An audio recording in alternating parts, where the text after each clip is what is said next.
You are listening to Trophy Horse with your hosts, Tricky Mick, Alex, I Yield to No One, Steve, and Sid.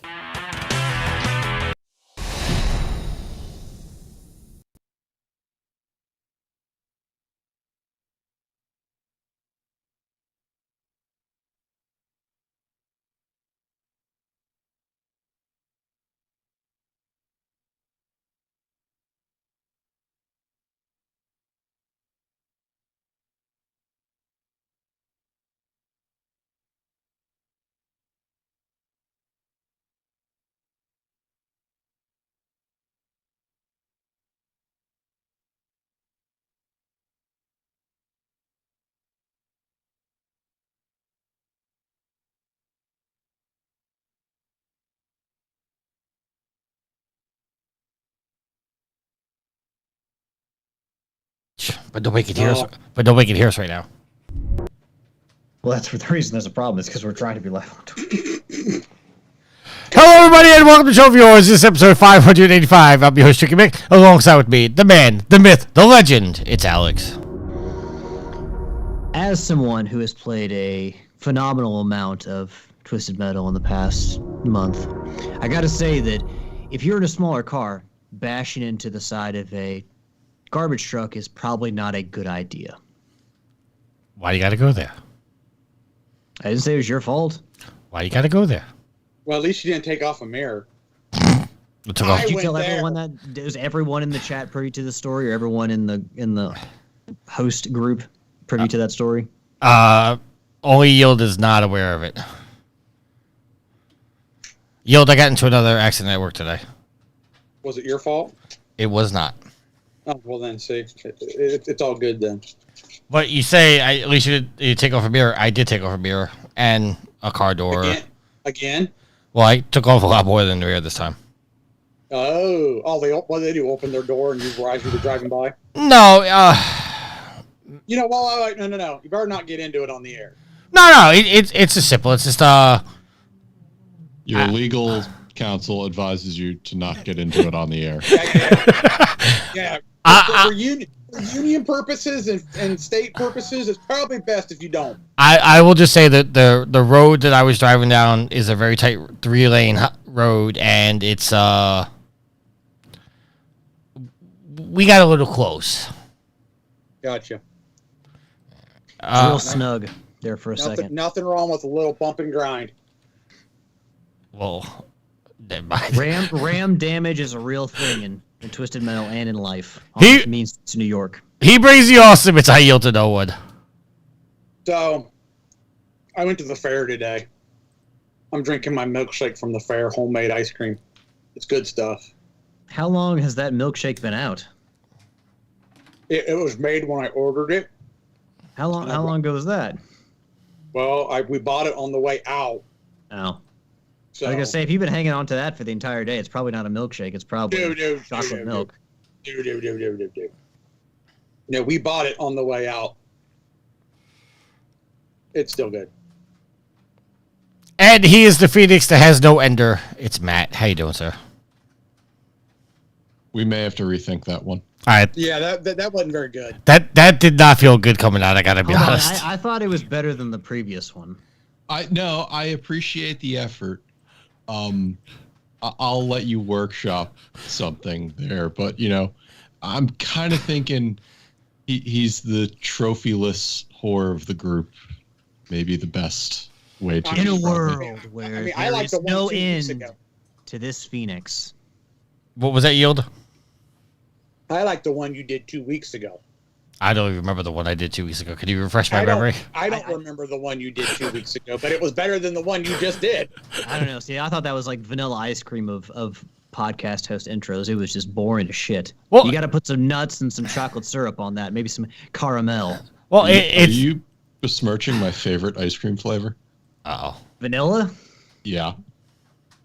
It's so ordinary. You like what you want, Matt, but I want some more flavors in there. And I want a toasted marshmallow on top while we're at it. You dare compare vanilla ice cream to the types of wings Tricky eats? Oh, I didn't say they were that bad. That ice cream wasn't fried in cardboard shavings. Hey! My last set of wings was a big improvement over my normal ones. Are you trying different wings to try to get people off your back about the plain wings you had eaten before? Okay, first of all, they're not okay. When you order them, they are called plain wings. They have flavor on them. Okay, but the way you described them to us was plain wings. That's Because the exact terminology you use. Because that's the way you order them. Ricky, yes, sir. The wings you showed me were an improvement. Using the word big is a little bit of a false qualifier there. Oh, it's a big improvement over what I normally eat. The amount of sauce on there was equivalent to a guy who just went through a gangbang party and had nothing left, and he just spurted out whatever he could on top of them. Wow. No one will ever look at wings the same again. Dex is in the chat. Dex, you hear what I've been dealing with right now? Dex is from Australia, so I don't know. Is wings popular down in Australia? Is that like a thing down there? Kookaburra wings? Oh no, they can keep their fucking spiders. Those are fucking huge ass. Also there's snakes and all the great white sharks that are around the Great Barrier Reef. Let's just not deal with that. Well, the easiest way to get away from the sharks is just don't go in the water. Yeah, but sometimes they're in like a tornado. All right. And how are you going to get away from that? All right, so we have to address the elephant in the room. We are live here on Twitch on Saturday. Originally, we were supposed to have Patrick Hickey with us, but unfortunately, Patrick had to cancel this morning as his schedule has really blown up, and he was unable to make it. So, okay, Dex says he's sorry he can't jump on the Plain Wings bandwagon. I'm not asking you to jump on the wagon. I don't know. I think you guys judge me too much for my food, but then again, to be fair, I was judging you guys a lot on your foods, so. Yes, I believe you called us hillbillies for some of the foods we chose to eat, so. Yeah, like putting peanut butter on our pancakes or waffles. Which if you don't want to eat, that's fine, but you don't have to. When someone says we like fried eggs on a burger, you don't have to act so disgusted that you can't even exist anymore. Like you just want a black hole to suck you up. Because a fried egg on a hamburger is fucking horrendously gross. Just the idea of it. The dry ass bland wings that you choose to eat are horrendously gross. But here's the thing: at the end of the day, you have to eat those wings, and we have to eat the peanut butter pancakes. So what does it really matter? Wait, you don't have to eat peanut butter pancakes. You don't have to eat boring ass wings. I'm branching out. Dex says he likes hot wings. I don't mind a hot wing. I'm not particularly big on the whole spicy aspect. So I stay with. There are varying degrees of heat to that kind of thing. Yeah. You don't have to just set your tongue on fire spicy. It can be spicy garlic, and that's a very mild one. Well, I'll give you a funny story. Years ago, I was dating this girl, and I went over her house, and they were making wings, and they had this hot sauce called Intensity. I think it's called. I don't know. You're supposed to put 1 drop per 50 wings. They put the whole bottle in. That's a spicy chicken wing. My mouth was so on fire. I was in the pool with a can of soda in my mouth underneath the water while there was bread inside my mouth. It was horrible. I cannot explain to you how much pain I was in. I think that's what set off my stomach problems. Well, maybe you just can't take. You just can't take spicy foods. Obviously, it wasn't just that one spicy chicken nugget. It's just your tummy doesn't deal with it that well. All right, so back to Patrick. He was a little delayed, so we're gonna reschedule him. He's gonna come on for a full show. So yeah, that's the reason why we're doing this on a Saturday. It gives Matt, who's jumping into our editing schedule, an extra day to edit. So good news for Matt. Although he looks really impressed right now on Twitch. Matt, are you okay? Don't I always look impressed? You normally have a smile on your face or something. Just like You look so annoyed right now. Like, I can't believe Chicky's eating plain wings. Oh no, that's my resting annoyed face. Oh, is that resting bitch face? No. When you're from Jersey, you're just annoyed by everything. It's not resting, it's active. Oh. And just so you know, Matt, the person that collided with my garbage truck tonight was from Jersey. Yeah, I'm I would sure say he was pretty annoyed by your activity.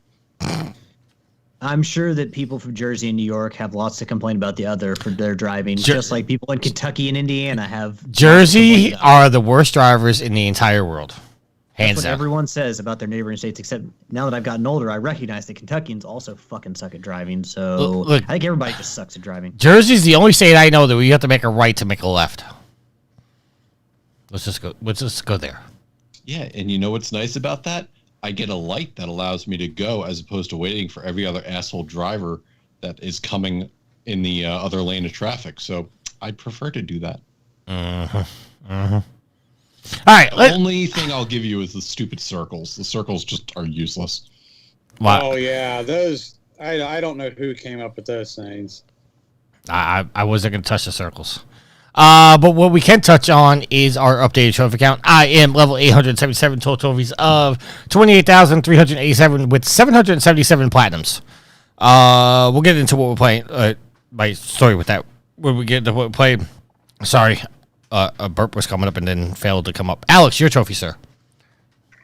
Level 488, total trophy count of 9,106, and a platinum count of 154 and 153 games.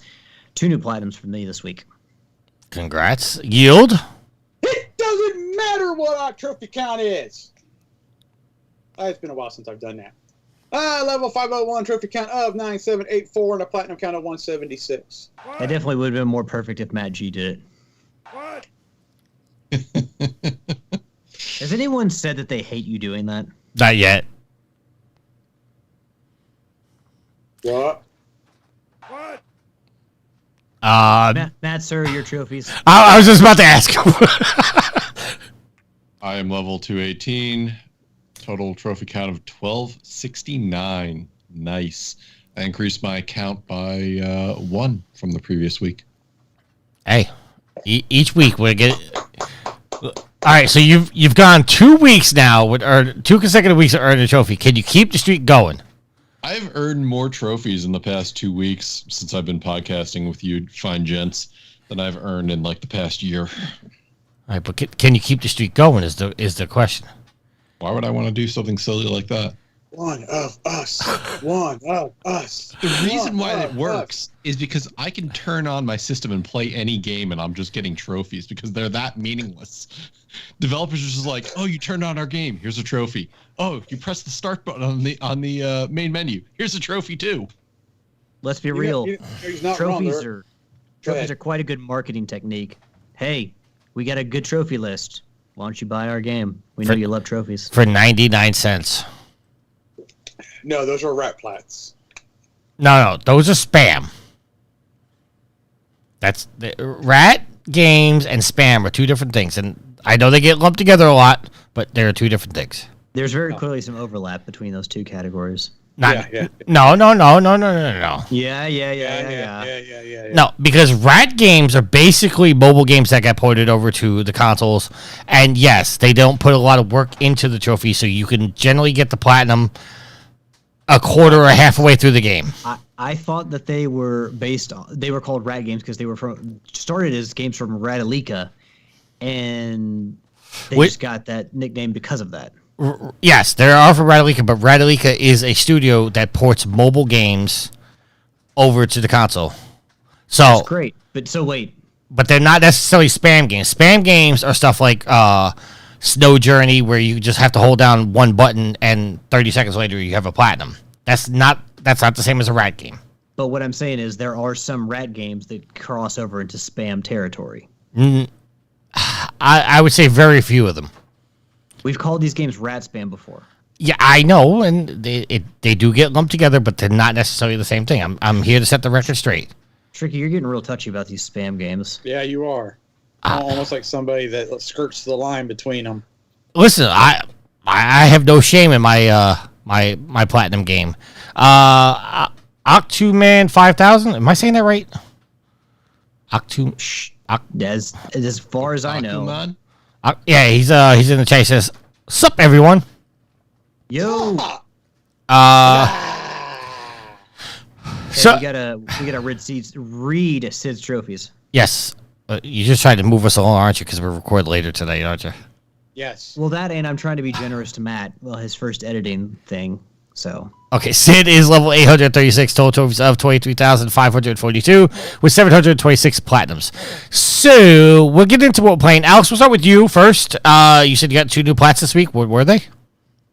the first one was in Scott Pilgrim versus the World, the game for the PS4. It was the re-release. I originally played it on the PS3, got 100% of the trophies, but obviously the second time the first time they re-released it, second time it came around, they added a platinum trophy because they put all the 2 DLC packs together, and so it's one trophy list without DLC. It's just a complete collection. So got the platinum trophy in that. There are online trophies for that game, so if anyone picks it up, because it is part of PlayStation Plus, if you need somebody to run through the online with, it doesn't take that long to go through to get the 3 trophies that are there. But if you need help, I'm there to help anybody, because there's not a ton of people playing online anymore, even to the point where I brought downstairs 2 TVs, hooked up a PlayStation 4 and a PlayStation 5, one to each TV, and tried to set up online games myself to help get the trophies, because I couldn't find anybody online. But that didn't work, so eventually I just had to rely online. But I'm there to help anybody who wants to play that game. Overall, a good beat 'em up, a really good use of the license. The best thing about that game, though, is the soundtrack. Anna Managuchi was on point. It's probably the best work they've ever done. So visually, the game looks great too.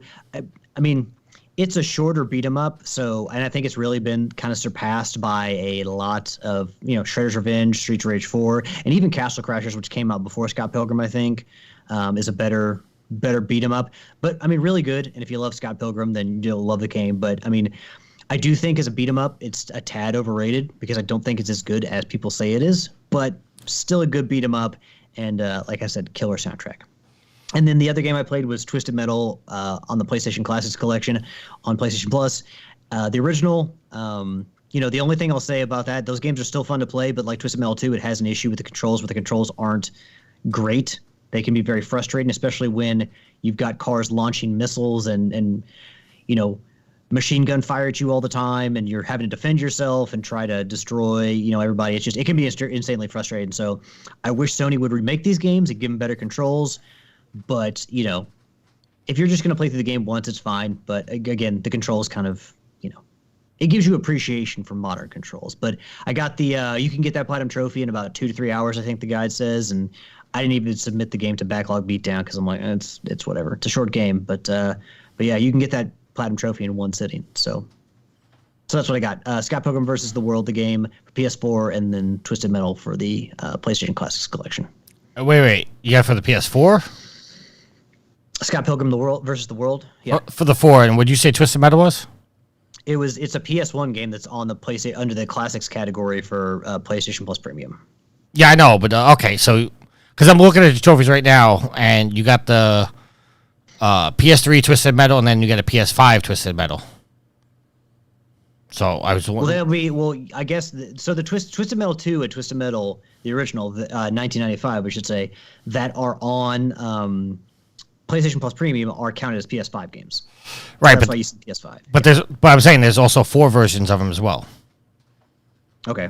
So, but I thought you had gotten the remastered Twisted Metals from the classics, but then like I said, it says PS3, so it just threw me off for a second. Well, they're not really remastered. They added things in like save features and rewind and stuff like that, and trophy support, but they're not remastered. They look the exact same as they did on the PlayStation.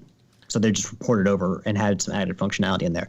Oh, and before we move on, I did watch at least one more episode of Twisted Metal. Wait, was it 1 or 2? I can't remember. But after having gone back and played Twisted Metal for the PS1 on the PS5, the ending to Sweet Tooth. So I don't know, Tricky. I know that you've seen it, but anyone who's watched the show that sees the in the second episode of the show, they meet Sweet Tooth, and he's got his little friend there, the brown paper sack. That is in reference to Sweet Tooth's ending from the first Twisted Metal game, where he asked Calypso, of all the things he could wish for, for his friend a brown paper sack. So that section of the Twisted Metal show is a throwback to Sweet Tooth's wish at the end of the very first Twisted Metal game. And I'd forgotten that, I had played that game so long that I didn't even remember that. So that's just kind of one of the references that you can dig in there. And shows, to be fair, even though I might criticize that show for not being enough Twisted Metal, not a bad show, but certainly not enough Twisted Metal for a Twisted Metal fan like myself, the showrunner definitely did go back and put in some deep references there. So there is that. I didn't want to say that before we move on. All right. Yield, what have you been playing, sir? Well, let's see here.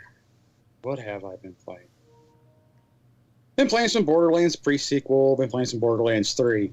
Fired up Red Dead 2 the other weekend and was working on my online trophies.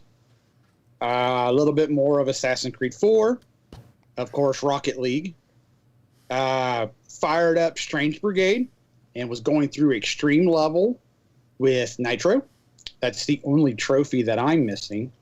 And then it glitched out on us. Well, glitched out on me. Nitro got the trophy. And it didn't give it to me. And then come to find out, it says there were 2 levels I didn't complete. But I did. So now we got to go back and redo them. So do you have to just do those 2 levels, or you have to do the whole thing again? Well, I don't know. I'm just going to do those 2 levels that says it's not done on Extreme and see what happens. Because all the other ones are done on Extreme, so... Fair enough. We'll find out. I've also... some Power Wash Simulator, Deep Rock Galactic, World of Warship Legends, working on my Bureau projects, and earlier today I fired up Far Changing Tides. Okay, now what is Far Changing Tides? So, did you ever play Far Lone Sails? No, I've never heard of Far at all. Okay, so the game is there's no narrative. It's kind of one of those games where you interpret the story, and so your vehicle in Changing Tides is a vehicle that's on the water, and so you have to control the sails. You have to set the mast up, climb up top, grab the hook, jump down, hook it so the mast comes down, and then you angle it to catch the wind. And then you have to drop the mast when you run across areas that are too low for it. Otherwise, it damages it. You have to fix it. And then as where I'm at now in the story, I have been able to upgrade my boat to where it rows. So then you have to throw stuff into the furnace and not overheat it and keep enough air in it that it keeps, so it got steam pressure, and then it'll row and you can control how fast you go. And then I got to a point to where it'll dive underwater. But all this stuff, when you go inside, you have to control it all. You have to put out fires. You have to fix this. If you played Far Lone Sails, it was kind of the same process, but you were on land. You start off with your vehicle wind power only, and then you get the ability to run by steam, and then you get to the end of the game that way. So it's a neat little game. All right. Matt, what have you been playing, sir? So our boy Redbeard Rick challenged me last weekend on a Tony Hawk remastered remake 1 and 2 challenge. So channel3.gg allows you to challenge fellow users, and he issued a formal challenge. So we tried to get online together to do a private match, and there was something up with Activision servers. We could not for the life of us get a private match going. So what we did is we just did our own 2-minute trick attack on Warehouse from Tony Hawk 1, and we took a screenshot of our final score and posted it on the page. We got XP for doing the challenge, which was fun, and I want to congratulate Rick on sufficiently schooling me by beating my score by about 66,000 points, 44,000 points, one of those. Yeah, no, he totally showed me what's what. Then he also created a new Mega Drive Genesis group on the Channel 3 page, and he did a group challenge. And the challenge this week is Sonic the Hedgehog 1, Green Hill Zone Act 2. Post your fastest score. So I got through the act in 35 seconds, first time, no retries, just to see how fast I could do it. We'll see if other people post some results that'll cause me to go back and try to refine my time. Otherwise, the only other thing I've been doing is a whole lot of Remnant 2. I bought the game this week, and I put a significant number of hours in it, and I want to say that game is fantastic. The amount of care and attention to detail the devs have put into it, and this has some of the most unique boss fights I've seen across any game. The bosses don't feel bullet spongy. They all have different mechanics and things that you need to be aware of. So it's a lot of fun, and what the next boss holds and the items they drop really is driving me forward. But that's what I've been doing this week. All right, and I have been playing Saints Row. I just finished that this morning. Now I got to go back and get the rest of the trophies. While I was editing this week, I played My Little Pony and Paw Patrol Mighty Pups, and I'm literally one activity away from getting the platinum in Paw Patrol, but I didn't want to get the platinum yet, because that would give me another 5 trophies to finish off and get me the platinum. I didn't want to do it because I felt like I wanted to come on one week and have my plat count as a 777. So by the time you guys hear this, I'll have another platinum. Hopefully 2 if I get the Saints Row going. But yeah, that's what I've been playing. All right, let's get into our topics at hand. Our first topic is WrestleQuest was delayed last week at the last minute by 2 weeks due to a save bug. This article is coming from IGN and written by George Yang. The game was delayed 2 weeks from the original launch date to August 22nd. So if you're listening to this on release day of the podcast, it was released yesterday. If you're listening to us on Twitch, then it's going to be released in 3 days. Quote from the article: when performing final checks on one of our launch platforms, we discovered it was possible for players to lose their save game progress when playing WrestleQuest on multiple different devices. Mattacon Studios said in a statement, because this game is filled with hours of content and layer progress is so important, we could never body slam our fans like that. And as you guys know, WrestleQuest is going to be available on the PC, the PS4, the PS5, the Switch, iOS, Android, and the Xbox Series. So, gentlemen, yes, it sucks to have a game delayed, but it seems like they caught this one in time.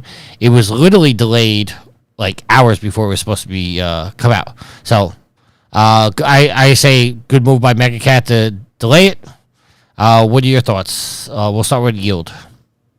Well, I mean, especially since there's a save bug glitch, yeah, that's a good thing, because it's better to do that than to release it and then be like, well, we're working on a patch, and then people lose their progress in the meantime. Alex? I mean, they delayed it, but it was going to release in August anyway. You just have to wait a little later in August, so not a big deal. All right, and Matt? I can appreciate the developers' ambition to making a game that has cross-save compatibility with multiple devices. So the fact that they caught it, the fact that they're fixing it, and you just have to wait a little bit longer. I was planning on getting the game, but now it's assured I'm going to grab it day one just to reward them for their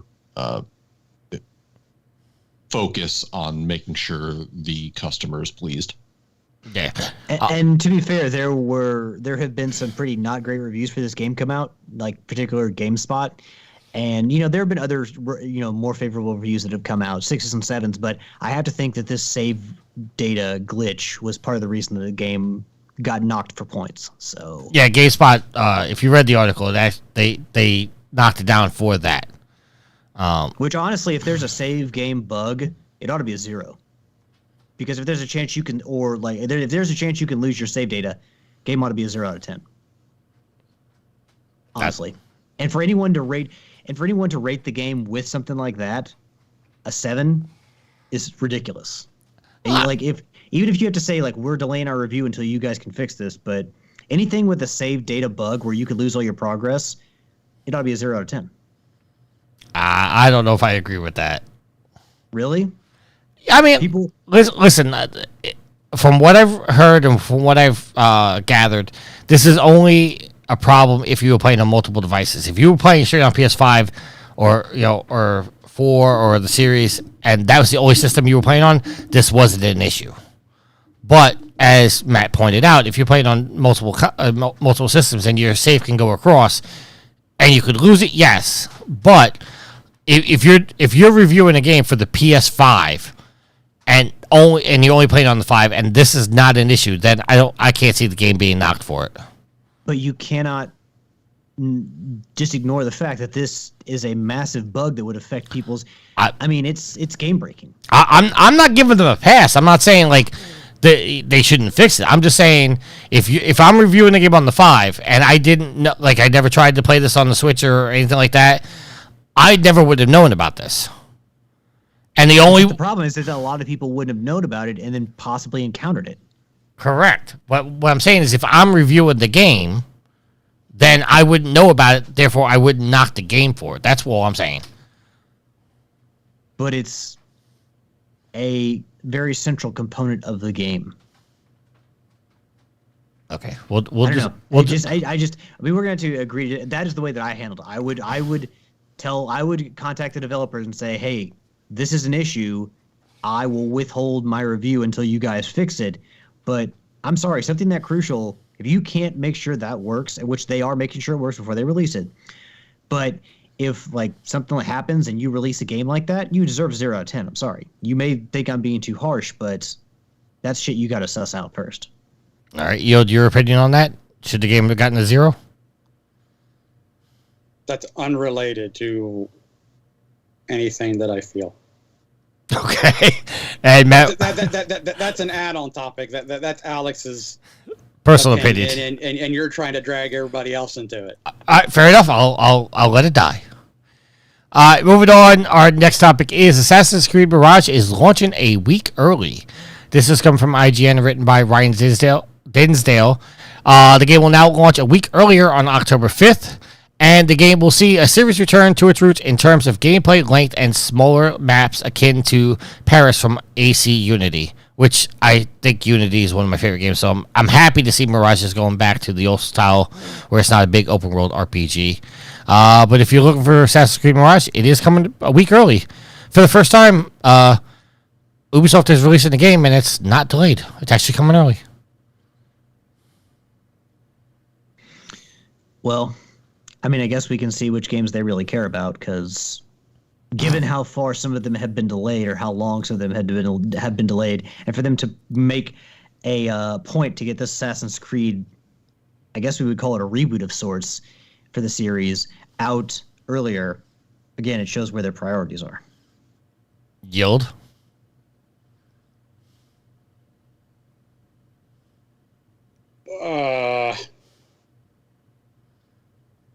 We'll see if it actually launches when it says it launches. Okay. And Matt? I think they're doing exactly what another article we talk about next or a little bit later is doing, is they're shuffling around the October schedule because October is going to be a packed month. Yes, it is. But, let's jump right into that article now. We'll come back to the other one. Alan Wake 2 is delayed 10 days to avoid clashing with October's big releases. This is coming from IGN and written by Winsley Yinpool. Remedy announces a 10-day delay from October 17th to October 27th. Quote from the article, October is an amazing month for the game launches, and we hope this date shift gives more space for everyone to enjoy their favorite games, Remedy said, i.e. Forza Motorsport, AC Mirage, Super Mario Bros. Wonder, and Sonic Superstars. Original Alan Wake faced a similar launch issues in 2010 when it faced off with Red Dead Redemption. And the Discus game will help it stay at $60 price point on consoles, a $50 price point on the PC. So, Alex, I know you're looking forward to Alan Wake. Anytime a game gets delayed, but this one is not being delayed for any other reason other than to not come out simultaneously with other big games. Do you agree with this or disagree with this? I mean, whatever you got to do to make the game successful. Like, if you're like, we're going to delay this 3 years, which would never happen because they got financial targets to meet. But it's not going to be delayed that long, and I want the game to be successful. I do question whether people, if October being such a big month, people are still going to be picking up games and playing games for a while. So I got to wonder if delaying it really does you any good, because again, when people get into the heat of playing games, they may be playing them for a while, and maybe they don't even with the delay, they may not pick up Alan Wake if they got too much to play. But I want the game to be successful. So whatever they think they need to do to make that happen, that's fine with me. Matt, your thoughts? It's not a massive delay, and my question is whether or not I believe that they're doing it to allow others. We know that it's going from October 17th to October 27th. We know Spider-Man is between those dates. I think October 20th. It's interesting that they're giving up the 3-day lead on Spider-Man, and I didn't fully research what other games were coming around on October 17th or around those days. So 10 days doesn't seem like a lot of time, but it may be just enough that maybe people got that extra paycheck at the end of the month and they're willing to buy Alan Wake 2. Spider-Man 2 is coming out on October 20th. So I was right. So, yeah. Yield, your thoughts on the delay? While I understand, even agree with shuffling your date around because it's a full month, 10 days really isn't that much. And like Alex was saying, if you've already decided that you're buying this major game, or you might be buying Spider-Man might be your game, then, Alan Wake may just get left until the Black Friday deals come out. Because some people, it's, one that's it. They're budgeted for one game, so to speak. And so I would see more pushing it a month to kind of get away from all that, but 10 days in the grand scheme of things, with all the releases that are in there, they're either going to buy it or they're not at that time. All right. I kind of feel like similar to Yield. Like if you're going to remove it to avoid clashing with other games, I think you got to either move it up or move it back, like farther than that. Like 10 days to me doesn't seem like that big of a. No. Now if those were the only two games coming out, you bumped it back 10 days. That's one thing. Okay, I would still at that point I'd still almost go half a month to the other end of the month if the game I was competing with is coming out at the start of the month. That way, you've got way good buffer. But as packed as October is, 10 days is nothing. So, in my opinion. I know, Matt, you said you didn't look it up. I'm just Googled it real quick. All the games that are coming out in October are Detective Pikachu Returns on the 6th, Forza Motorsport on the 10th, Assassin's Creed Mirage. I don't know if this is updated. This is the 12th. Is that? Yeah, it's now the 5th. Okay, this wasn't updated. Lords of the Fallen coming out on the 13th. Alan Wake 2 on the 17th, now the 27th. Spider-Man 2 on the 20th. Super Mario Brothers Wonder on the 20th. City Skylines on the 24th. And Alone in the Dark on the 25th. So it is a packed month. Yeah, all centered right around those 10 days. Yeah, and you also have the Cyberpunk DLC Phantom Liberty, which is coming out on September 26th. And Mortal Kombat 1, Payday, and Starfield all drop in September as well. So, like, that's a very packed time. So, all right. So, going back to the article, PlayStation Plus Extra is losing 8 games in September. Those 8 games are Tom Clancy's Ghost Recon Wildlands, Watch Dogs, Watch Dogs 2, Death End Request 2, Deathloop, Chicory, Through the Darkest of Times, and Nidhogg 2. Now, I don't care what you say, Nidhogg 2 is a fun game. It's a... Ghost Wildlands is a fun game. Wildlands. Was that the first or the second one? first one. Breakpoint was after that. That's right. Okay. Yeah, I own the Wildlands. I just got to go back and get that platinum. You and me both. Yeah, it's. And I also got to get into Breakpoint. I think I beat it. I think I beat Breakpoint. I'm not sure. I hear it's a lot better since they fixed it. Yeah, my biggest gripe with Breakpoint was in both games. You know, like you go out with your 4-man squad, and then what I had to gripe with it is that, like, if you joined into my game, we lost 2 of our teammates. Like, the AI just completely went away and only gave me you as a teammate. Breakpoint, you were by yourself. You didn't have a team at all. Unless other players came in. I heard that was a major issue. And they patched it, and now you have a team go out with you. Because one of the best things about those games is the fact that, like, you can sync up your shots. And, like, you take that aspect away, it's like, now I'm fighting a whole army by myself. Where the other, your AI was actually smart and took care of your enemies for you. It was actually decent. It was good AI. Yeah. But yeah. So if you want, you have until September to play those games. I'd get on it. All right, moving on to our next article. Also coming from IGN, written by Ryan Dinsdale. Marvel Spider-Man 2 accessibility features includes letting you slow down the gameplay. Sony's store page was updated to include a question and answer segment, which included a paragraph on accessibility. Quote, Insomniac Games has devised a range of new and in-depth accessibility features to create Marvel Spider-Man 2 experience without barriers. Building on the accessibility improvements in previous titles, these features allow the game to be enjoyed by more players of different abilities. End quote. One such feature is the ability to slow down combat to 30%, which makes it easier for all fans of all ranges to play the game. This feature was also included in Ratchet & Clank Rift Apart and was praised for its inclusion there. Yield, I'll go to you first. Obviously, anything accessibility to let more people play games is cool. But how do you feel about the accessibility feature to slow down the gameplay, which essentially could make the game incredibly easy? Well, I mean, as long as it's an option, it doesn't faze me.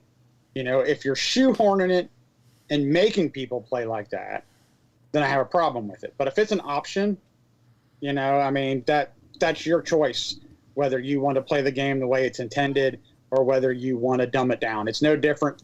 I look at that in a sense as no different than playing a game on quote-unquote normal difficulty, as the way it's intended, or playing it on easy or story option where the combat is easier. So that's just how I look at it. All right, Matt? Like Yield said, it's really to give people access to it. You're not forced to use it, and if you do, I'm not reading anything that indicates it's going to eliminate your ability to get any sort of trophies, which means trophies seem to be smartly designed, which seems to be nice for this group. I could care less, haha. And it's the interesting thing is the article does talk that it's not just down to 30%. I think they said you could slow it down to 70, 50, and 30. So there's a range of options, which makes it that if you're like, all right, this is too easy, I can bump it up a notch. So giving players options is just a win in their book. All right, Alex? Yeah, I mean, sure, it's great for video games to be challenging and to feel like you've accomplished something by beating them. But also, we don't want to be gatekeepers. We don't want to prevent people from playing. We don't want to say that, well, the video games all have to be hard. So, if you can't play, they're not for you. We don't want to be like that. So, give an option. The best kind of games give people an array of options to fit their play style. If you want to just play through, on easy and enjoy the game, that's great. If you want to challenge yourself and play the hardest mode, that's great too. So I think that video games have become better as we've added, difficulty and more options for people to play, so that not everyone has to play under the same conditions, because not everybody can play under the same conditions. And honestly, what some people find enjoyable in games, I don't fucking like the difficulty of Sekiro and all the damn From Software games, but some people love it. So it's just allowing everyone to play the way they want to, and especially now as we have the technology to give people more accessibility, if people aren't, able to, people play with disabilities, stuff like that. Like, it's just a good thing. That's really all it comes down to. Is it's a good thing. Allowing more people to play, breaking down those barriers is a good thing. All right. I agree with you guys. I think anything that lets more people play games, the better. The only thing that I'm going to say is I saw in somebody talk about this online within the trophy hunting community, and they're like, oh, this is just going to make the game easier to platinum. Listen, I'm a trophy hunter. You guys know that I get all the shitty platinums and stuff like that. If your concern here is whether or not you could brag about an online trophy, then you're looking at this entirely the wrong way. Oh, absolutely. I don't know. I play games for the enjoyment. Sometimes I play them for the challenge. When it comes down, in essence, for at least for me, for a trophy, I give it a couple of go rounds, trying legit. And then when I'm ready to move on and I've tried, I feel like I've given it my best and it's not working. Okay. Now it's time to look on the internet and what's the fastest way to get this thing. So, it is. I'm laughing just because that's exactly the way I do it too. It's like, all right, I'm done with this. So, look at the Jax games. Jax 2 and 3, I collected as many orbs as I could. But when it came down to it, I was not going to spend and beat my head against the wall with that funky camera angle trying to collect the 500, 600 orbs you could get. So I ain't going to lie. I played the game. I got all the trophies I could except for the orbs. And then it was debug menu, fly around, collect all the orbs, easy, boom, done. Trophy, out. Because I just wasn't going to beat my head against the wall with that funky... And people who play the game will be like, yep, I totally get it. Yeah, bet you if you had a debug menu for Fallen or Jedi Survivor. Wait. Fallen Jedi? Jedi Fallen? Which one? The second one? The first one. What was the first one called? Fallen Order. Fallen Order. I was dancing all around the name. If there was a debug menu to get around that map, I bet everybody would use it. It was just, yeah. Probably just because it was so hard to find where you were going. I'm so glad they added fast travel into the second game. All right. Moving on to our next story. I put this in here for me. I'm just going to tell you guys. DC Universe Online is coming to the PS5 and Xbox Series X. This is coming from IGN and written by Wesley Yinpool. The long-running MMO will be coming both to the 5 and the X, not the S, surprisingly. The game first launched in January 2011 for the PC and PS3 before it was released on the 4 in 2013 and in April 16th on the Xbox One.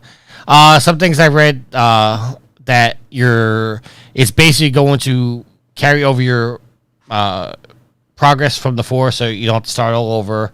All your trophies and achievements and all that stuff are all going to go. All your purchases are going to cross over.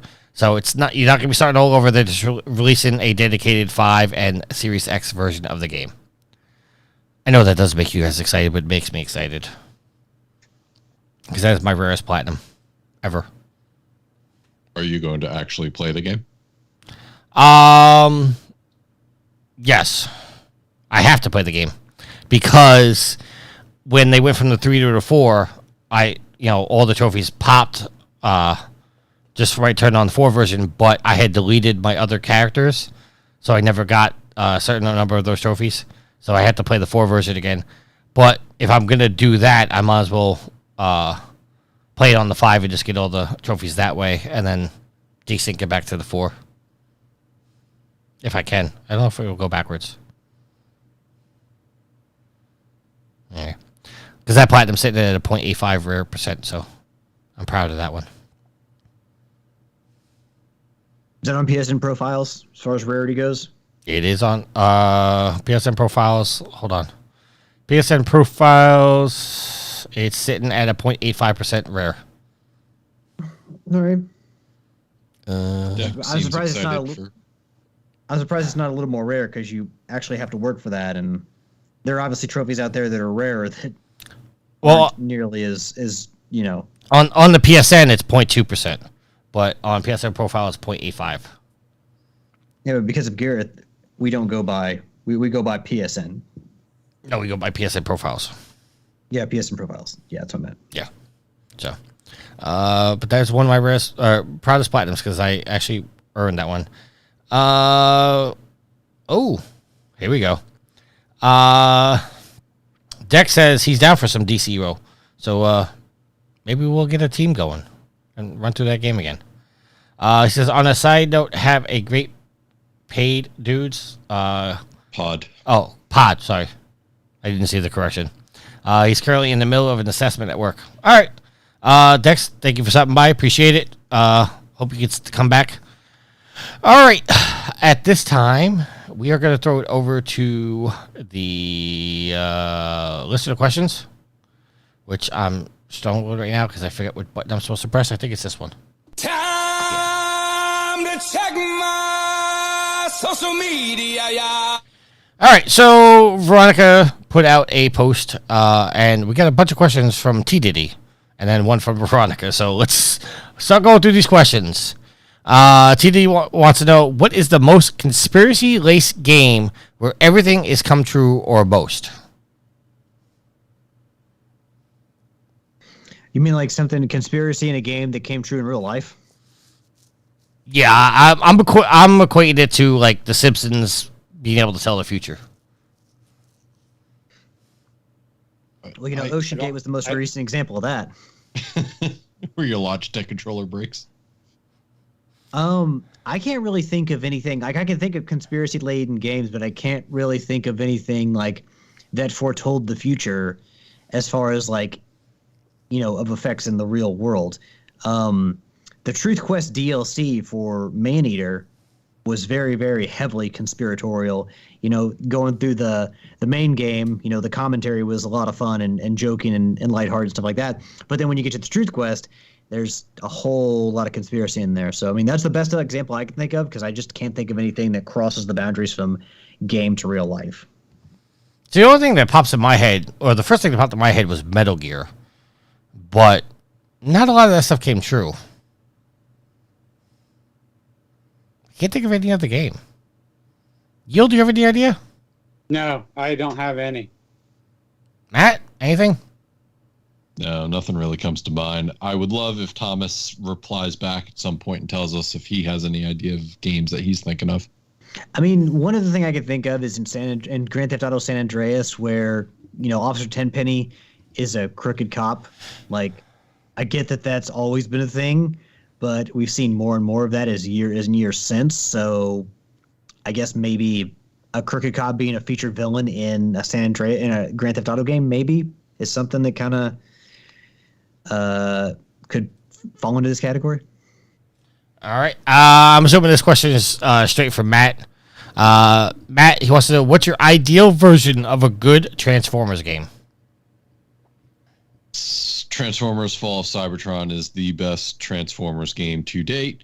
There are no humans. There are no stupid plot devices. It's just Transformers fighting Transformers with great transforming, great weapons, great graphics, had a cool multiplayer mode, and the only close second was Transformers Devastation, which was like a very, Bayonetta-style game where you did a lot of bombastic attacks, but all of the character animations and styles were true to G1, so that would be my second choice in games. But the War and Fall of Cybertron series is top tier. All right. Yield, do you have an answer? I haven't played. War for Cybertron was the second one, wasn't it, Matt? War was the first one. War was the first one. Okay, so I haven't played Fall for Cybertron yet. But yeah, War for Cybertron was phenomenal. I didn't get into the multiplayer because by the time I got to the single player, the multiplayer had checked out. But, yeah. Really good game. All right. Alex, you have an answer?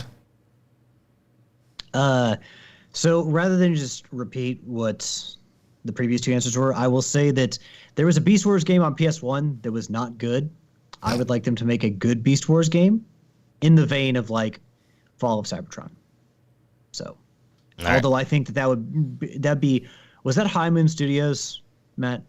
Yeah, I believe High Moon, yeah. Yeah. Which means it would fall underneath Activision's label. Which don't know how happy I am about that, but just if they could just put Beast Wars into that same formula, I think that would be a best case scenario. Could you imagine a Beast Wars game that if it was not so much open world, but open zone, and while you're in the zone, you have to be in your beast form, otherwise you get the Energon overcharge that occurred in the TV series. And then if you go underground, you can use your robot form. I think that would be a really cool thing for a dev to do. Yeah.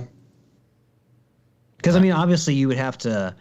You couldn't make it so that it was like you were in animal form and couldn't, defend yourself as like, with your guns and stuff a lot. Because if you're surrounded by so much energon, it'd be like, well, I can never be in robot form. This kind of sucks. So it would definitely be a delicate balance to walk. So... Well, if you remember, they could, just after a little bit of time, they became overcharged and they had to revert back to their beast forms. Yes. Which also, best case scenario for that series as far as the movies go, you get a Beast Wars prequel where it's like, very, very early on, or like early man, and you just have the robots fighting. There's no need for all these humans. That actually could be. I know people question whether Transformers could do without humans, but the Beast Wars series the Beast Wars series on TV had like no humans, and if they ever did a movie of the Predacons versus the Maximals, they could easily have no humans. Yield, I caught that. I have said it time and time again. Every time we talk about Transformers or on the movies on this podcast, I love the Transformer movies. Just get rid of the human element. So Bumblebee wasn't a horrible movie, but easily the best part of that movie was the 5 minutes they showed about the battle on Cybertron. Just make a movie of that. Yeah. That's all we need. All right. Excuse my Transformers ignorance because I was never really a Transformers guy. We know. We had this on the show a couple weeks ago. The Beast Wars, are they just transforming from like their robot selves to only animals, or do they also transform into cars and stuff? No, they're only animals. Okay, so I actually didn't watch Beast Wars much. My dad was more into Beast Wars than I was. Okay, because the time when they were on planet Earth, there were no such thing as cars. Like this is the way before time. Oh, so Beast Wars is like a prequel to the Michael Bay movies, Transformers. No. Hold on a second. Hold on, wait. All right, pause 1 second. I'm not trying to say Michael Bay's Transformers is like the shit or anything. I'm saying what the general public knows of Transformers from the Michael Bay movies. Beast Wars takes place before that. Literally, no. It's a little complicated because Optimus Primal, who is the leader of the Maximals, is a descendant of Optimus Prime. He was named after Optimus Prime. So, and even in the cartoon, Megatron, Beast Wars Megatron and Optimus Primal meet the basically decommissioned or out of commission counterparts of Megatron and Optimus Prime. So they come into contact with them. So they come after, but also because of some weird like time travel stuff, they are also on the Earth before the Autobots and the Autobots and the Decepticons. Did I describe that enough, Matt? So it's even more complicated. Alex is right. Due to time travel shenanigans, they land on the planet Earth before our interaction with the G1 Transformers begins, but after the G1 Transformers crashed on Earth. Okay, when you say G1, you talk about like Optimus, Bumblebee, stuff like that. Yep, the 1980s cartoons. Okay, the very first generation, yes, the very first installment. Well, I assume G1 meant Generation 1. I'm just trying to be clear. All right, then we're gonna move on to the next question. Okay, that sounds good. Yeah. T-Diddy wants to know if you could have any animal as a pet, what would it be and why? We'll start with you, Yield. So wow. I can't pick just one. I'd want a tiger because they're cool, and I'm a Bengals fan, so that kind of ties in. I would like an eagle because they're just badass. Penguins because they look cool, and you should always beware of the penguins. And Fuck the Penguins. And I'm talking real penguins, not hockey. Otherwise, yes. After anything from Pittsburgh, F them. No, it's not Pittsburgh. It's Schittsburg. Either or, I don't care. Anything from that little steel shitty. Anyway, and a polar bear because they're cool. All right, literally and figuratively. Alex, a rhinoceros. Would you name it? Wait, which one was the rhinoceros? It was Rhinox. Rocksteady. Well, from Turtles, yeah. Rocksteady was. Yeah, I mean, that would be its name. Rocksteady. Yeah. Yeah, because I could yell Rhinox maximize at it and it would never transform. So I mean that would be kind of disappointing. But it would just stare at you. Yeah, and that's not fun. So definitely a rhinoceros. I mean a Rocksteady definitely does sound like a good name, but who knows? Maybe in the heat of the moment, I would pick something else rather than just going with like a famous rhino name. All right, Matt. Is it you, Alex, who's afraid of it? So plug your ears, because I was going to say snakes, but then I thought long and hard about it. And how cool would it be to have a falcon? And that would be super cool too. I've been watching videos. I think over in the UK they have like a some sort of infestation by some type of bird, and they actually have professional falconers who drive around in their cars, and when they see it, they launch the falcon out of their car to kill the bird. Oh, that would be awesome! I gotta say, when I go to medieval times, the falcon is one of my favorite parts of the show. Yep, definitely. All right, and my answer, I'm gonna pick two animals, but they're fairly close. I'd either want a dolphin or an orca. Good luck maintaining that tank. No, they're totally different. I know they're different, but I'm just saying, like, the intelligence behind the dolphin. I mean, a dolphin is small, and an orca is a whale. It's freaking big. I know, but I've always found orcas to be very beautiful. And whales, baby. Orcas are the assholes of the ocean. They are the assholes of the ocean. Well, that kind of fits with me because I'm the asshole of this podcast. So I'd rather have a humpback if you're going whales. See, they're ugly though. Yeah, but they're super smart.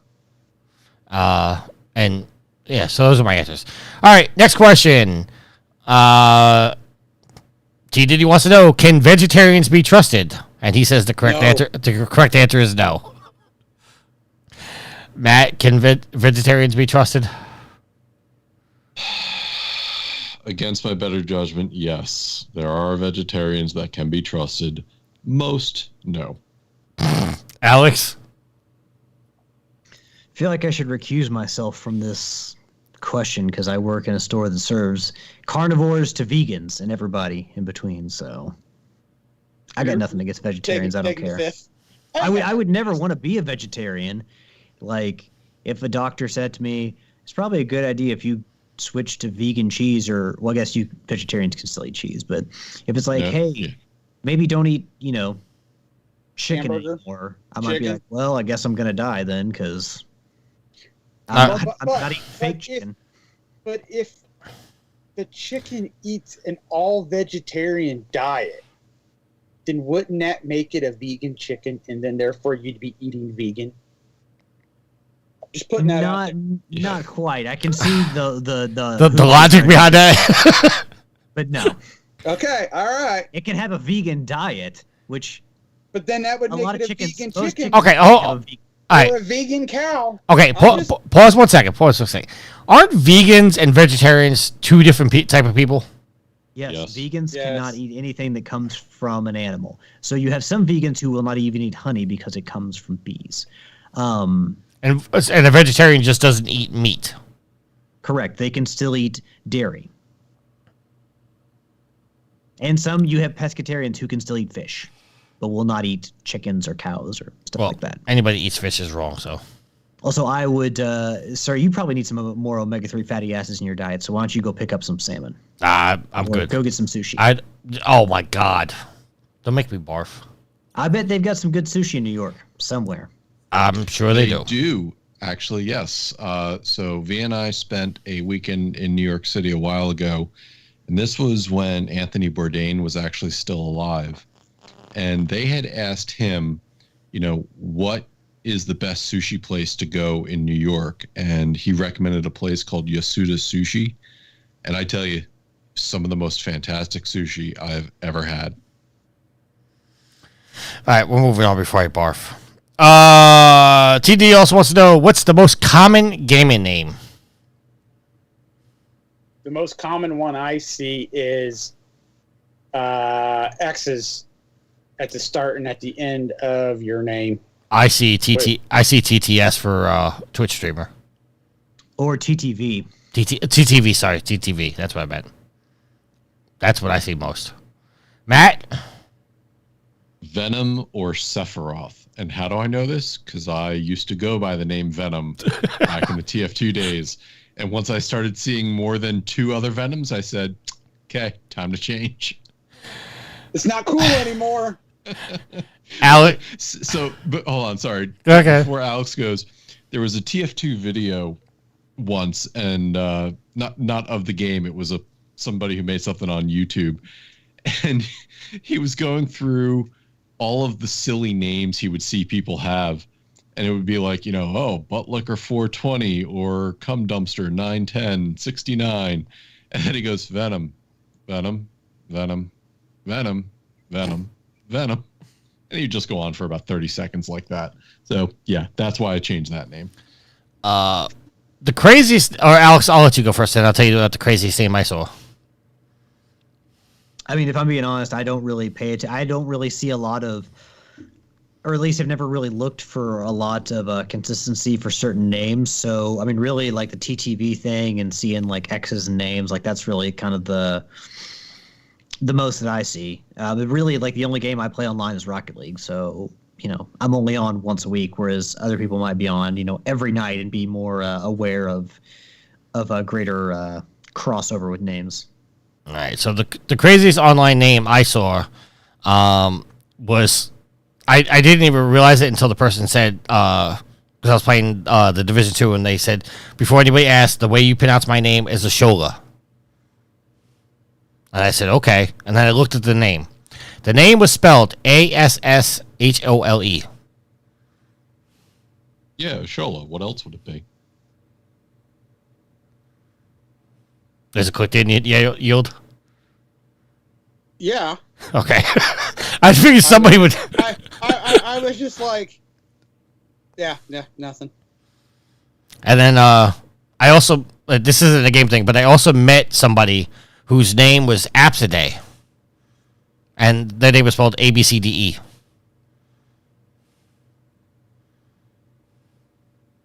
Well, I guess if you just randomly put letters together, you can pronounce it any way you want to. Well, I asked this person, I said, why is your name Apsiday? And he said, my mother was in labor with me for 72 hours. And when they asked her my name, she said just ABCDE. Wow. That's a long labor. All right, moving on. Next question from T-Diddy. He's got 3 more. Would your 13-year-old self enjoy modern gaming? We'll go to Alex first. Yeah, I definitely would. What was I playing when I was 13 years old? Let's see, about 1998. So that was just last year or so for you. Well, had a lot more, I would have a lot more life to go if that were true. And I truly would be the baby of this podcast. But yeah, that was 1998. So 1998, a very vaunted year in gaming history, stuff like Ocarina of Time. So, I mean, yeah, I would. 13-year-old me would like playing today. There's more guides for games are more readily accessible. There's YouTube videos. I'd be playing for trophies since I was 13. Like, Think how much damage I could do over a lifetime if trophies came when I was younger. Oh my God, Alex just made me feel old. And in general, gaming has. I mean, there's still difficult games, but because of like the advent of saves and stuff and checkpoints, gaming is easier than it was, in the early stages of the NES and stuff like that. So, I definitely think younger me would have enjoyed playing today's games. Alex, you just said you were 13 years old in 1998. I was graduating high school then. I was already out of school. Tricky, I'm sure there are people out there who are surprised you weren't graduating college in 1998. Well, I am that smart. Whoa. Yield, you just stay on your side of the fence and leave that one alone. Yield, I'm just saying, whoa. Yield, would your 13-year-old self enjoy modern gaming? Yeah, probably. The whole idea of being able to play with like-minded individuals or even your buddies, who couldn't come over to your house was always an interesting concept back when I was a kid, but it wasn't possible. So I would. There's probably a lot of games that I crap on now that I'd probably absolutely love. So yeah, I think my 13-year-old self would love gaming today. 13-year-old Yield would love Fortnite. Probably. Hey, we were playing Rocket League a few weeks ago with Gareth. There was we were playing some team, obnoxious assholes, but they one of them made the comment that you're probably 30 years old or something along those lines. And in my head, I'm like, bitch, I'm nearly 40. Fuck you. I'm old enough to be your dad. That is I'm what old enough people to be think your is grandpa. old. People think 30s is old. Of course, it's probably some dumb kid. So. So I'll go now, and I will say back at that time it was around 95 for me, and I think the ability and just ease of getting to play online with a friend is what would have astounded me, because back then trying to play Doom and Descent, I remember my buddy Keith and I trying to work around DOS and figure out how to dial the other person's computer or phone line.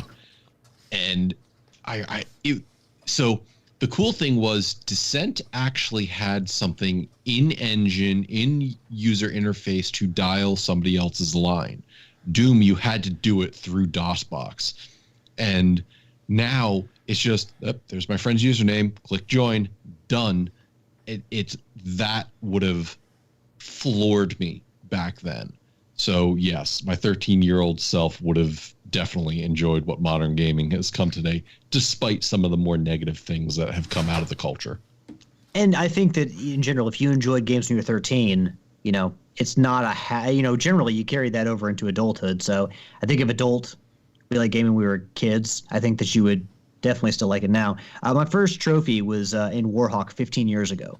Can you imagine? I was 23. So could you imagine how much more damage I could do with 10 extra years of trophy hunting? Tricky, do you ever think you could hit 1 million trophies with all the spam you do if you could have started playing from like 13? Sure. I mean, I could probably hit 200,000 trophies right now if I did all the spam that I have saved. So definitely. What's keeping you? I'm saving them for when Daryl acts up again and wants to have another trophy war. I really don't think he wants another one of those, to be honest with you. He's been talking about it. Like I said, if there's concrete rules, you may get me. Next question. Hockey. Here's the thing about that. The only drawback for Daryl is that the people that he podcasts with, I don't know about T-Diddy. Maybe T-Diddy's different. But Joe, Cly, Matt, Zach, none of them are heavy into the trophy community. So, well, the real question is, if we did have another war between the whores and the loot, which side would Matt take? It wouldn't matter because Matt would not. He'd earn like 3 for the entire country. No, I'm not saying to compete. I'm saying who would he root for? Switzerland. I would no longer be online for the period of the war. I told you, Switzerland. T-Diddy wants to know hockey or field hockey? Okay, explain to me. Field hockey is what? Is that kind of like lacrosse or no? It's. I'm ignorant. Explain the difference. Well, I know ice hockey, but explain field hockey. Field hockey is basically hockey on grass with a really, really shaped stick. And I mean, there's different rules. Obviously, like there's no body checking and stuff like that. But yeah, it's done on like a soccer field. Oh, but it's played with a ball, needless to say. It's a ball and a really weird shaped stick. Huh. Okay. Well, until I would actually see field hockey, I'll go with hockey. Yeah, I'm trying to pull up a picture so you can see what No, that's fine. I'd have to a picture won't do justice. I would actually have to like see the match. No, I was trying to show you what the stick looked like because it's really weird. All right, Matt, Alex, what do you just want to? I'll ice say hockey. Yeah, I'll say ice hockey too. Yeah, ice hockey by far. Like hockey's the only sport that should exist. I'll just say that. What are you? Canadian? Listen. Do you eat maple syrup on everything? No. I mean, come on. Look, You're an American. Tricky can't help that he's from God's country in Long Island. All right. Baseball and football. Let's go. Okay, first of all, in some parts of the nation, NASCAR. Okay, first of all, NASCAR was my jam until they did all the rule changes. I will agree. Baseball, I was into until they started trying to fuck with the game. It was the last strike that did it in for me. And everything with the whole, we're allowing people with steroids to play the game. Like, I believe if you got caught on steroids, you're out of the game, period. And the fact that they haven't done that and they still won't let Pete Rose back into the Hall of Fame is a fucking travesty. So I gave up on baseball. I'm a Yankee fan. I'll watch if they make the playoffs, which they're not going to do this year because they fucking suck. Wait. Can you say that again? No. It was live, so we can always pull that soundbite off. It will be edited out. And will it? Not by Matt. Matt, that might be a new thing now that we just hit every so often in the podcast. The Yankees fucking suck. You should not have given me this much control. well, the only way Matt's going to get it is if I give him my audio without me editing that out, which is probably not going to happen. And you are way too lazy to go in and edit that out. I've already marked the timestamp. Second Yield said, "Can you say that again?" I went, "Nope." But here's the thing: you also have to edit out all the stuff that we're saying as well. No, I'm just going to mute myself, like that part. And then with football, it's it's good, but they're also bastardizing that sport by roughing the passer and you sneeze on Brady, it's a fucking 15-yard penalty. Well, Brady's not in it no more, so yeah, but it's still like all the rules, and then like people like even to this day, like people still argue whether or not what's his fucking name? Did he make the catch on the Cowboys? Oh yeah, it was a catch. See, back and forth. You get people to say it was a catch. You get people to say it wasn't a catch. Listen, to me, and this is coming from a Giants fan, it was a catch. Yep. But the way the rule was written at the time, it was a catch. The way the rule is written now, it's not a catch. Not a catch. Right. So I mean, and I'm saying this as a Giants fan, it was a catch. But it is what it is. Dez Bryant, by the way. Dez Bryant. I wanted to say Dak, and I knew that was wrong. All right, last question from T-Diddy, which I think is a ridiculous question, but, we love our fans, so we'll ask it. T-Diddy, and this is going to you first, Yield. If you were a stripper, what would your name be, and what would your on-stage music be? I don't know what my name would be, but my music would be Limp Bizkit. I did it all for the nookie. Matt?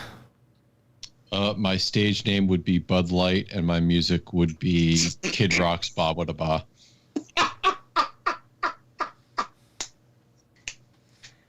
Alex?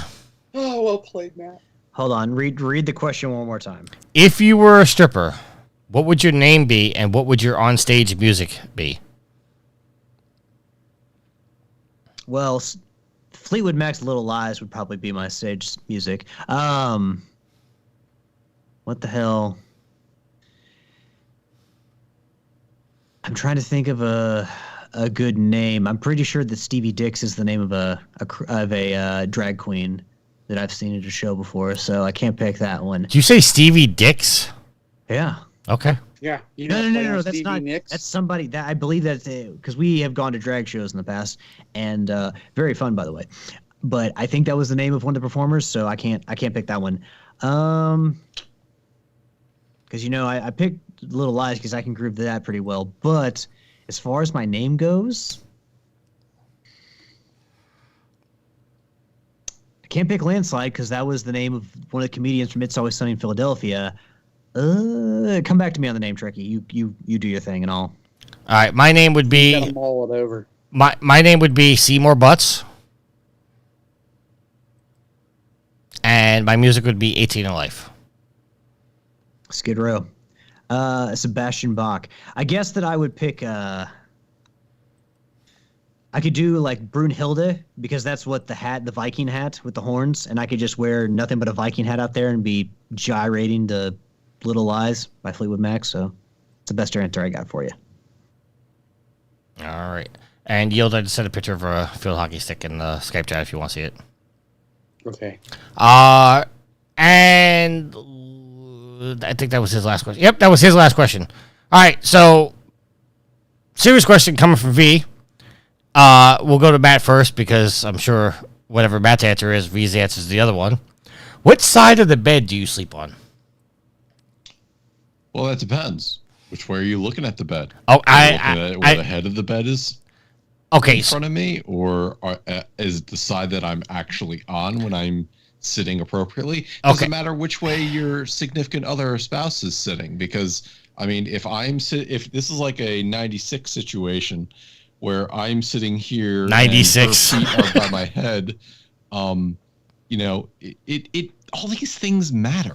Okay, so for the purpose of answering this question, your head is at the headboard, you're laying on your back, are you on the left side or the right side? Are you sure that's the way she intended the question? She just said, what side of the bed do you sleep on? You're trying to complicate this. I'm just trying to clarify. The correct side. Alex? If you're looking at the bed, the left side. So you sleep on the right side? Yes, if I'm laying in bed, I guess it's the right side. And Yield?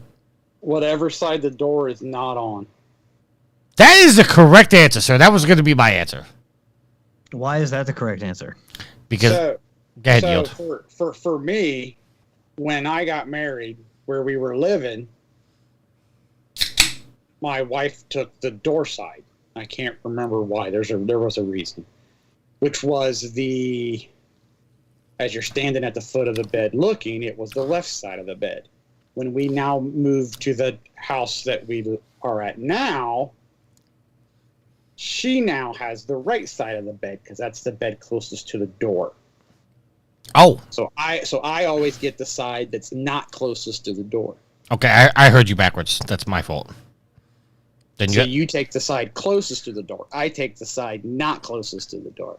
Yes, I take the side that's close to the door because I was brought up, and this is not like to boost my ego or anything like that. I was always taught, like, if you're walking down the street with your lady, you always walk on the street side of the sidewalk. So it's if the chivalry thing to do is be on the side that if a car was to jump the curb, it would hit me before it hit my lady. So with that is so not the reason for that. That's exactly the reason. No, because the car hits you and your lady. It doesn't matter which. No, because I had time to push her either way. Anyway, No, it's meant so that if a car hits water on the curb, you're the one getting splashed, not your lady. Okay, I was trying to make it sound more chivalrous. All right, thank you. If someone is going to drive up on the sidewalk, it's likely Tricky making a garbage truck. So Tricky would not be in this equation. Oh, going back, but I always sleep on the side of the door because if there is an intruder, they have to go through me before they get to my lady. Tricky. That's just that's the way I was Tricky, brought may up. I point something out? Oh my God, here we go. If you're worried about that, lock the door. I do lock the door, but that doesn't stop people from coming in. Tricky, I hate to tell you this, but at least the way that our room is laid out, like coming through the door, like people in the bed, you're kind of equal. I mean, yes, you are closer on one side, but you're kind of equidistant to the door. Because your headboard is opposite wall of the door? Yeah. See, you're and wrong. The room is wide enough to where it's not super close to the bed. Then you placed your bed wrong.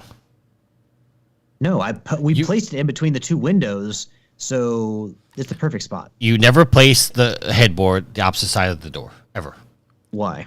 Because of the reason I explained. If somebody was to break into there, they have equal access to both people, where if you have the bed to the side, you know, if they were trying to get to my lady, I'm there to defend her. You want to hear the flaw in your logic, Tricky? Besides, you wouldn't wake up. You would be dead. Well, especially if they had a weapon. But our bed and we are further. So if someone's trying to break through the door, I have more heads up to get up and do something than you do being right next to the door. I have. So you are in fact wrong, sir. We'll agree to disagree on this, sir. I love how Tricky is trying to be all chivalrous. I'm trying to be nice and say like exactly the reasons why the side of the bed I sleep on, and you tear me apart. You're like, no, don't be a gentleman, Tricky. Just you're wrong. The reason you explained for being a gentleman on the streets. That was not me proving you wrong. It was Matt. That was a joke, by the way. I know the real reason was a puddle. Because I was trying. Never mind. I know the real reason is the puddle. I was just trying to. Okay. All right, but also though? I do yield. You have Harley in the room as an alarm, so if someone's trying to break in. Please, that dog has not barked since the day I had her. We've heard her whimper and whine before. Whimpering and whine noises. She's made noises, but she hasn't barked. Well, hold on to that for as long as you can. I'm waiting until she grows into her full husky stage. All right. Getting back on the show here. Let's go to our topic of the week. Rockstar has acquired modding team CFX.RE. This article is coming from gamesindustry.biz. Haha, did it on IGN article. Suck it, boys. Written by Sophie McVoy. Rockstar has announced the acquisition of a GTA 5 and Red Dead Redemption 2 modding team. They are the team behind the two servers that focus on role-playing. Quote, by partnering with CFX.RE team, we will help them find new ways to support this incredible community and improve services that they provide to the developers and players. That was a quote from Rockstar. Servers like this are used to be against the terms of service, but Rockstar began allowing them in November 22, so long as they are non-commercialized and do not misuse IP or trademarks. So, boiling down the story, basically Rockstar has purchased the team behind the mods for the role-playing part of GTA and has now integrated them, which is serving up the heavy rumor that they're going to bring them on so Rockstar could be in more control of the role-playing aspect in GTA 6. Yield, I'll start with you. I mean, we've talked about Grand Theft Auto 5 and how big it is and, you know, what's going on.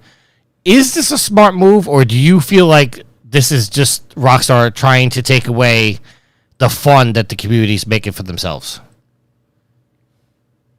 I mean,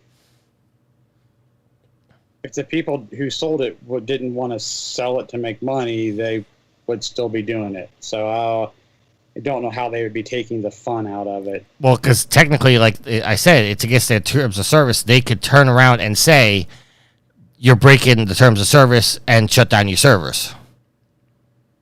I don't know.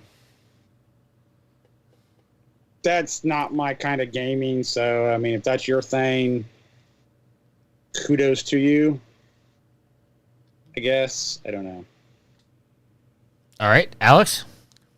I guess it's just way of, if you're as big as Rockstar is, you want to control. I mean, we know how much control Sony likes to have, but you want to control as much of your gaming ecosystem as you can. So the fact that now they have, more control and more reach over the mods, like, I'm sure that they may not be good for the players necessarily, but for Rockstar, it's certainly good. The more control they have over everything, the better.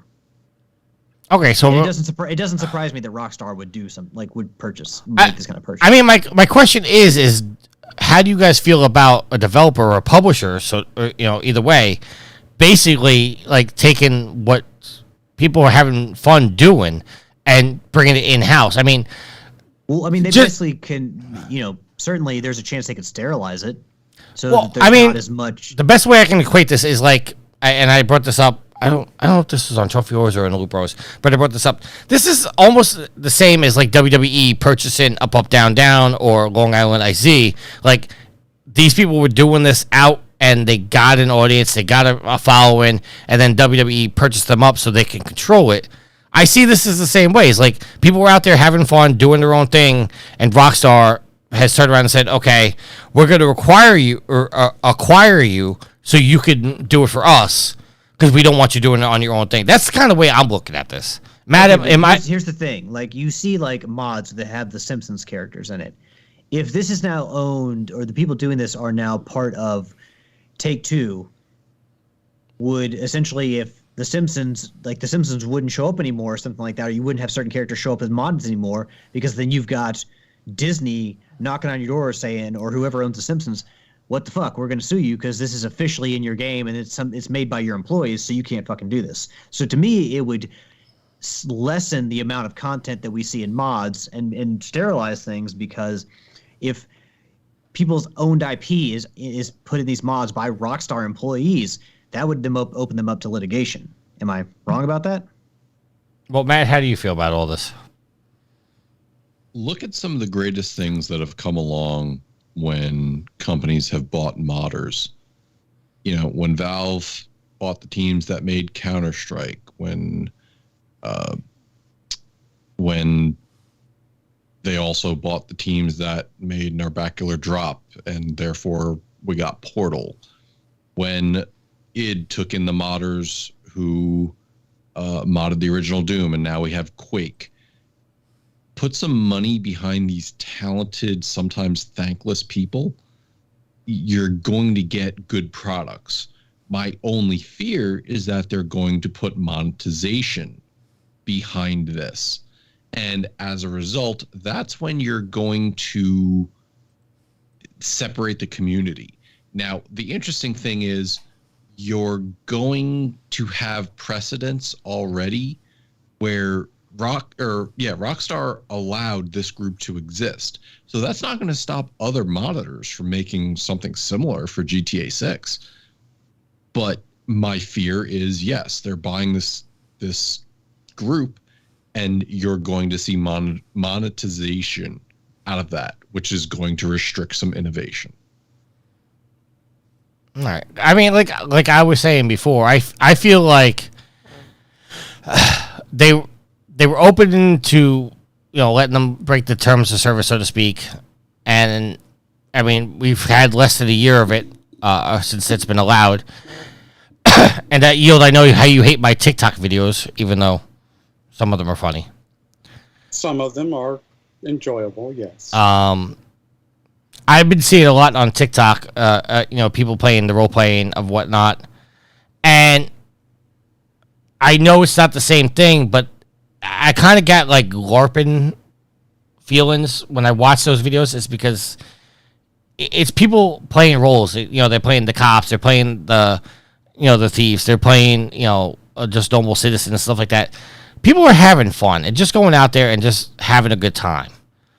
And when you get gobbled up by a corporation, I feel like you're stopping the fun because it's not being controlled by you.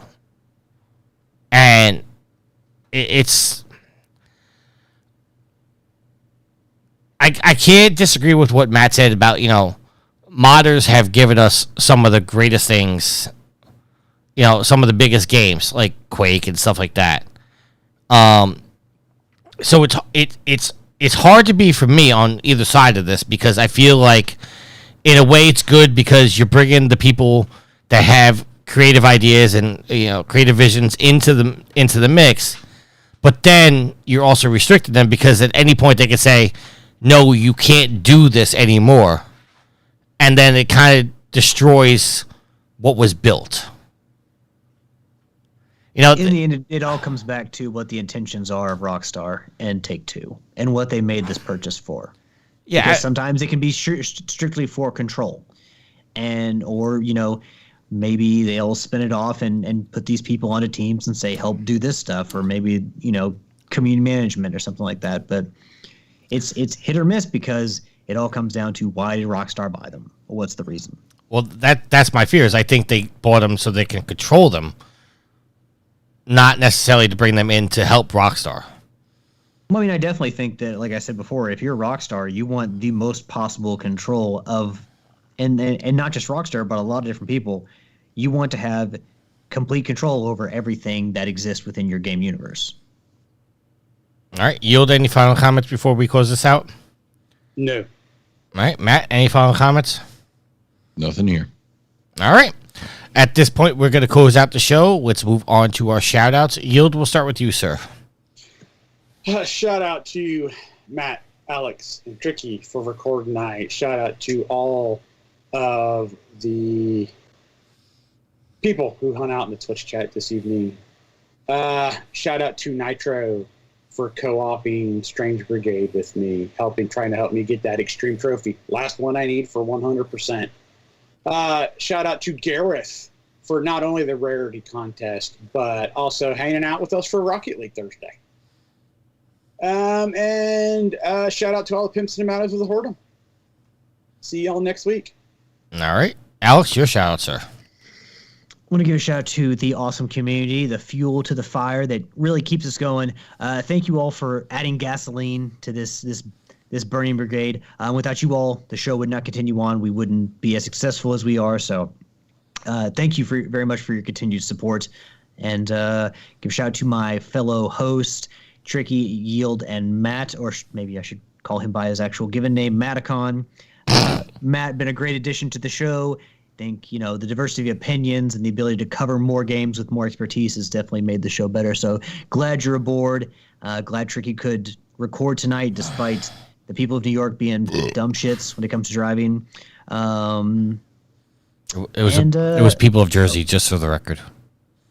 Well, I'm sure there's plenty of dumb shits on the roads in New York. Let's not try to deny that, Tricky. Last but not least, give a shout out to my awesome and loving girlfriend, Ashley. I love you, hun. Can't wait to help you blast through Baldur's Gate. But like I said, we better be going for that platinum because I got 89% completion now, and I'm damn sure looking to keep that. So. All right. Matt, your shout out, sir. Thank you, Tricky, Alex, Yield, for recording tonight. Shout out to the channel3.gg community. Come on out to us, social media website for gamers and posting games and talking about games. And I even linked tonight's Proven Gamer stream on there. So if you stream on Twitch, we have integration there to show that you are live. Also, shout out to the community. Thank you, everybody, for listening. Shout out to my awesome wife, V, for all the work she's doing as a social media manager. And then shout out to my cat, Narga, who decided to join us tonight in the final moments here. All right. Matt and Alex, I have a question before I do my shout outs because I was going through the Trophy Horse group. I posted a video of the best Arkham games. You guys didn't make your opinions. So out of Arkham City and Arkham Asylum, which one's the better game? Alex? Batman Arkham City is the best Batman game that has ever been made. Matt? I would have had to have played them to have an opinion about that. Fair enough. Because Rick said Night was his number one. I think City was better than Asylum. And Yield, I believe you said Asylum wins, right? Yes, Asylum is my favorite. Yes. Because that was where you made your comments about my TikTok videos. Shout out to all the community. Thank you very much. Shout out to Dex. Shout out to... I'm going to forget how to pronounce it. Otaku? I think that's what it was. Yep. Yes. I those Japanese names throw me off. Shout out to Black Chaos. I saw you in here. Shout out to a couple of people that came in here. I don't know if you're bots or whatnot because we get a lot of bots. Maria Anderson, lovely Shay, and there was somebody else. I forget. If you're not a bot, thank you for stopping by. Appreciate it. Checking out the show. And shout out to Sweet Mama D and the Goddess. And if there's nothing else, until next week, happy trophy hunting. See ya.